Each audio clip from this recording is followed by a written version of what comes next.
Okay, back to part two. Unfortunately, I had to go ahead and film in my bathroom. The lighting in my kitchen at this time of the day is just really crappy. But anyway, picking up from my conversation that I had in the kitchen this afternoon, I was basically saying when you're younger, you do acknowledge that there is a certain privilege in society that a lot of people who are white people get to take advantage of. And now I'm not trying to start a racial debate. I'm just trying to talk about, trying to be white, this trying to be white thing, and then actually, or somebody being delusional and thinking that they're white. No, I don't think I'm white. I don't have blonde hair, I don't have blue eyes, and nor do I have any interest in ever having such things. And that looks great on some people. But my point is that there are certain privileges. For example, you can express yourself without anybody raising an eyebrow and questioning your right to like what you like. So, like, for example, you watch a television show. I mean, there's so many television shows I've watched when I was a kid. And you might see a variety of different characters, white characters. One might be a doctor, and they're prim and they're proper. One might be kind of a hillbilly with a southern drawl. One might be a race car driver, and he's really aggressive. And I had noticed that, on a lot of television shows, black people were portrayed in one way. And it was always this negative stereotype. And in reality, if people took the time to actually talk to other people, they would realize that black people have varied interests as well. Not all black people listen to rap music. Not all black people like certain things. And so when they do encounter somebody who has different interests, they're a little taken aback because everything that they've seen and heard is, not really from the best sources. Most of the time people actually learn things about other people from television or just assumption. So I've noticed, like, a lot of times, you see people say, hey, they'll see their kid watching a TV show, and then, like, the little cartoon character hurts another cartoon character, like it might bash his head, or take a gun and blow the character's head off, and in the next scene, the two characters are running back, as if nothing ever happened, like the character didn't die, in other words. And so, like, the parent will say to the kid, oh, that's just television. Be careful about what you see on television. That's not true. Well, you know what? People tend to believe what they see on television anyway, because, I've had people assume things about me that aren't true. Now, that doesn't mean that I'm not black. I understand my racial ancestry. I'm very, very, I don't like to use the word proud because, you can't take pride in something that you didn't do. I didn't accomplish any goals, okay, by being who I am. However, I enjoy my ancestry. My ancestry is very rich, and I enjoy the culture that I'm from. I don't know much about African culture because, I'm an American. I'm a black African American. But the culture that my family has experienced here in the United States, the stories that I've heard from my family, is very fascinating. So I enjoy that part of it. Also, I like my skin coloring. Now, I enjoy it. I enjoy being brown. I'm going to be 45 years old, and you know what? I think I look pretty darn good for 45 years old. So I'm happy with who I am. That's not arrogance. It's expressing contentment with who I am. I do have varied interests. I love different music. I love different movies. And I've noticed sometimes I'll talk about movies that, a lot of white people think that I shouldn't even be aware of. Like, well, how do you know about that? Well, because I've watched them. And they think, well, this isn't like, a movie that a lot of black people see. I watch movies for the content. Everybody falls in love. I like universal themes. My point is that white people don't have to justify their likes. They can listen to AC/DC. They can listen to Alan Jackson. They can listen to Al Jarreau. They can listen to Michael Jackson. They can listen to ZZ Top and anything in between. They can listen to rap music. They can listen to R&B. They can listen to heavy metal. They can listen to whatever they want. They can have an eclectic variety taste of music. But if a black person has an eclectic variety taste in music, they're trying to be white.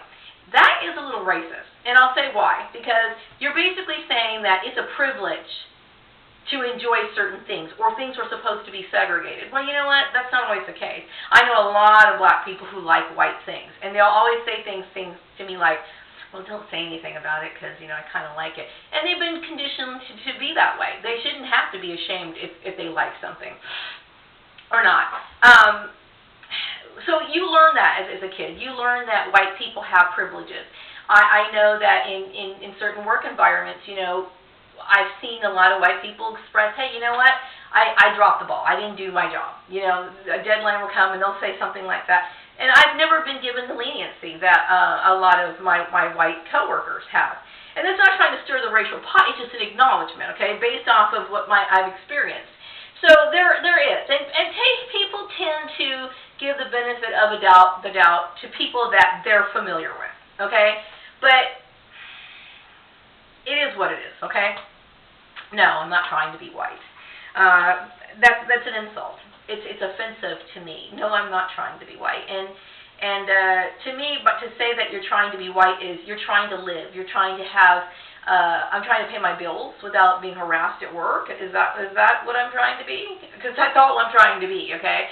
By the way, I have nothing against blonde hair and blue-eyed. I think there's a lot of beautiful blonde hair and blue-eyed women, as well as redheads with green eyes. I think that's very pretty too. But Maria likes her brown hair and her dark black hair, and Maria likes, I like Maria. Sorry if I do, but I do. I just really like Maria. Anyway, going back to educating employers about gang stalking, workplace mobbing is the number one thing, because oftentimes it starts off in the workplace is a mobbing issue, and sometimes, like I said, it does start with an employee creating the problem and then following that person on to each and every workplace. That could be by them making phone calls, sending text messages, emails, and some companies have policies about using personal information on their computers. And this is an illegal practice, and it shouldn't be. Illegal practices shouldn't be on computers at all. And so many people don't even think that this is illegal, but they should know.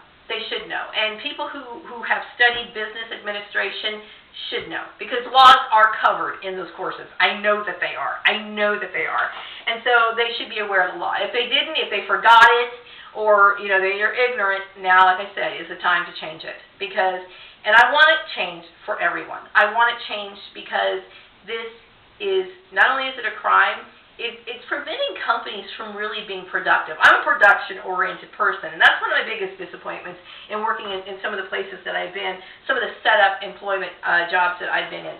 I like to see goals accomplished, okay? And I like to break it down in little steps.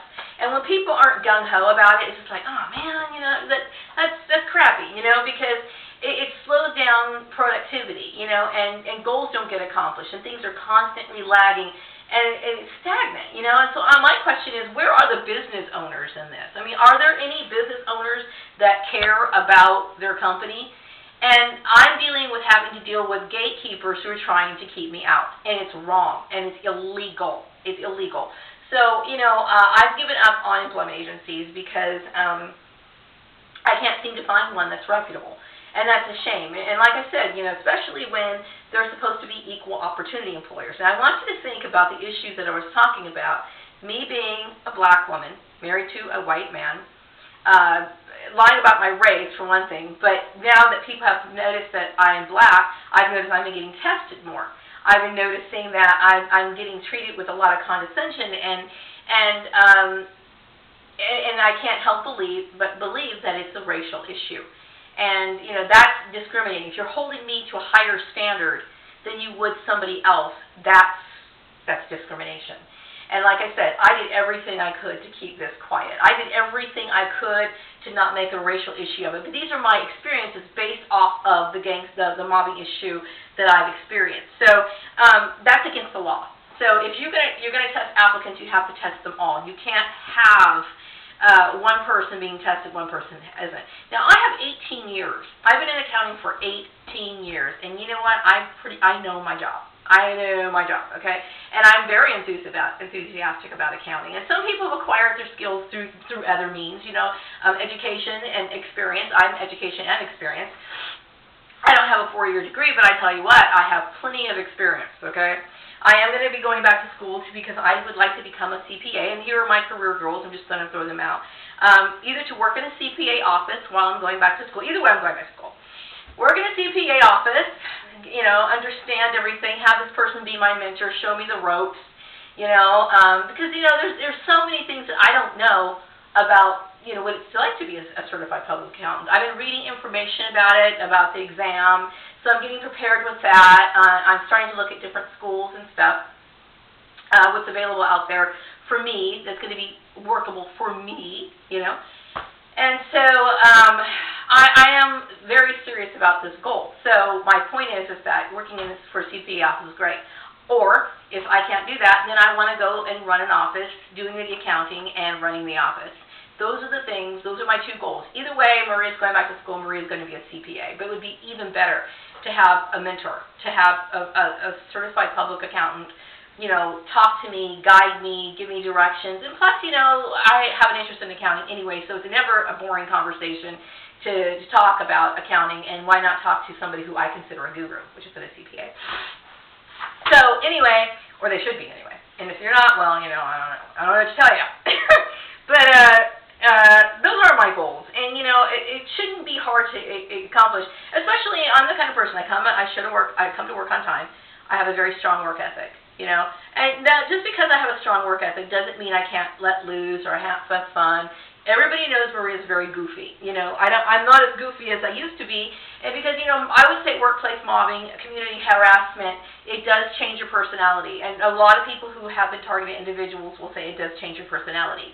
I would not say that's completely true, because, you know, I know when I can be myself, I can relax, I can feel comfortable, I can watch my movies. I can talk about certain things, you know, with I call him Piggy, but, you know, Joel, I guess, for the rest of you guys. But, you know, I can let loose. I can talk in my weird little voices, and I can be me. You know, I can dance around. I can sing along. I feel free, you know, around people that I'm comfortable with. You know, but when you've been in an environment where you've dealt with hostility, and what I consider to be a murderous hostility, because if you're shutting people out of employment and you're doing this, this is one of the reasons why gang stalking is illegal, because many people have committed suicide because of this very issue, and or they've gone postal. I mean, it's a very serious issue, and the original intent is not good. So for people who just thought that this was a joke, you need to understand that the main purpose of this is to destroy a person, to destroy them completely, okay? So that's the whole goal of it. So, you know, maybe some people aren't that far-sighted. They just thought they were playing a little game. It's not a game. It's a very serious game, and that's one of the reasons why the penalties can be very severe. So anyway, yeah, my goals are that, and they shouldn't be. You know, when you work in accounting, finding a job should be just like that. That's one of the signs. If you can't find a job quickly and you work in accounting, that could be very well be a telltale sign that something's going on. Now, you know, I would say the longest work search should be no longer than 3 months. But somebody who works in accounting, they should be picked up pretty quickly. You know, and that's one sign, you know, that employment is being manipulated. But anyway, back to informing employers. So people need to talk more about this in social circles, and it needs to be explained in a way that people can understand and realize the severe consequences to community gang stalking, the original intent on it, and when people finally realize what it really is supposed to mean and why, they need to stop it. It has to stop. And many people are living under a tremendous amount of stress. They're living in constant fear and anxiety, and it's terrible. The person who, when I was working at that horrible place that started all this, he was talking about how he did this to somebody. And, you know, I get the feeling that a lot of people who are not trained think that this is an appropriate thing to do, that you can delete people's career paths, that you could spread gossip about people, that you can put people's houses under surveillance, that you can do these things. And, you know, it's an abuse of authority. It's an abuse of power. And they never, ever considered for one moment that what they were doing was illegal, you know, and that's a problem. It's a huge problem. So if people start talking about it and employers start realizing the consequence of it, because really they're missing out on talented people. They're missing out on people who are highly skilled in what they do. People, that's one person that they can't hire that is going to do a good job for them, who's going to go the extra mile, who cares about their job. That's not good, okay? And then we have people out there who want to engage in in illegal activities and, be unethical and basically demonstrate cruelty for all the world to see, and yet they get patted on the back. That's a disturbing situation. And, there was a video that I was watching, and he was talking about, it's the culture. I would say, yeah, it is a culture. I would say that, society's standards have really are low. They're very low. And, I'm very old-fashioned in some ways. Now, some people will think, well, Marie, you're not conventional. Yeah, I think that's a little bit overblown. I do think that I have a creative mind when it comes to work, when it comes to business concepts and ideas, okay? I do. But I have my traditional values. And, some people think that it's outdated, to look at codes of ethics and behavior standards and study them. Like, for example, in the early 1900s, men would tip their hats, and, if a man would never walk in front of a woman. I was always raised to believe that, if an old elderly person is walking in front of you, it's rude to cut around them. You either assist them or you just wait your turn, okay? And those values are still in me. So when I see people who behave in this animalistic behavior, in this nature, it's disturbing to me, And I would say my parents instilled this in me, but I also allowed myself to adapt some of these old-fashioned standards myself.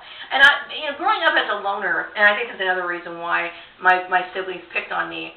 When you're kind of a loner, or you're kind of the outcast, when you're a child, you don't have the influence of the majority. You're not really you're not really a part of everybody else. So you develop into your own unique individual, and that's what I've done, and I'm very grateful for that. And I've allowed myself to adapt to certain standards. I create my own traditions in a lot of ways. Like, I accept certain values in my life, and I could reject some of them. And I choose to be very old-fashioned when it comes to behavior standards and ethics, codes of ethics. And I know, like, nowadays it's not really a popular thing to address people by Mr. or Mrs. I was always raised to believe